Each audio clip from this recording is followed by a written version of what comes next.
খুলনা বিশ্ববিদ্যালয়ে এবার কোন ইউনিটে কতজন আবেদন করেছে, তারপর আসন সংখ্যা কোন ইউনিটে কত, আসন প্রতি কতজন করে লড়বে, তো এই সব কিছুর কিন্তু সর্বশেষ আজকে তোমরা জানতে পারবে এই ভিডিও থেকে।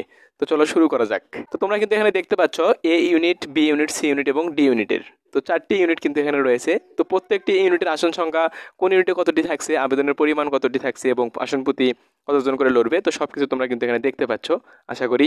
তো দেখো এখানে কিন্তু এ ইউনিটে দেখো আসন সংখ্যা রয়েছে 319টি। এটা কিন্তু 2024-25 শিক্ষাবর্ষের।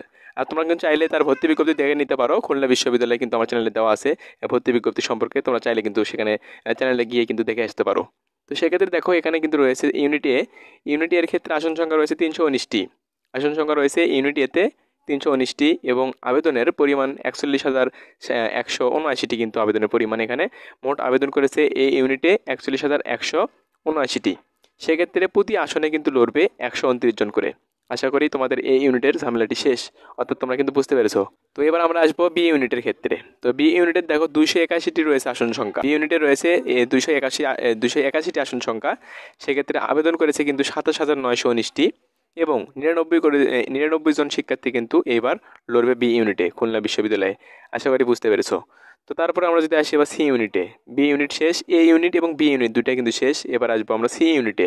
তো সি ইউনিটের ক্ষেত্রে 415টি কিন্তু আসন সংখ্যা রয়েছে এবং আবেদনের পরিমাণ কিন্তু 34,439টি, অর্থাৎ আবেদন করেছে 34,439টি। তো এইবার 83 জন করে শিক্ষার্থী কিন্তু লড়বে সি ইউনিটের ক্ষেত্রে। তো এবার আমরা যদি দেখে নিই ডি ইউনিটের ক্ষেত্রে, তো ডি ইউনিটে দেখো এখানে কিন্তু মাত্র কিন্তু 88টি আসন সংখ্যা রয়েছে ডি ইউনিটের। সেক্ষেত্রে আবেদনের পরিমাণ 4,148টি কিন্তু আবেদন করেছে এবং 47 জন করে মাত্র কিন্তু এখানে ডি ইউনিটের ক্ষেত্রে লড়বে। তো আশা করি তোমরা এটুকু কিন্তু বুঝতে পেরেছো। তো এবার খুলনা বিশ্ববিদ্যালয় 2024-25 শিক্ষাবর্ষে কিন্তু কোন ইউনিটে কতজন শিক্ষার্থী লড়বে এবং আসন সংখ্যা কত থাকছে, প্রতি ইউনিটে কতজন করে প্রতি ইউনিটে কতজন করে শিক্ষার্থী লড়বে, তো এই বিষয়ে তারা সর্বশেষ আপডেটটি আমরা কিন্তু যেটা জানতে পেরেছি সেটা কিন্তু তোমাদের জানিয়ে দেওয়ার চেষ্টা করছি। তো আশা করি বুঝতে পেরেছো। তো এই আর যদি কোনো প্রশ্ন যদি থেকে থাকে অবশ্যই তোমরা কমেন্টস বক্স রয়েছে, এখানে জিজ্ঞেস করতে পারো, সলভ করে দেওয়ার আমরা চেষ্টা করব।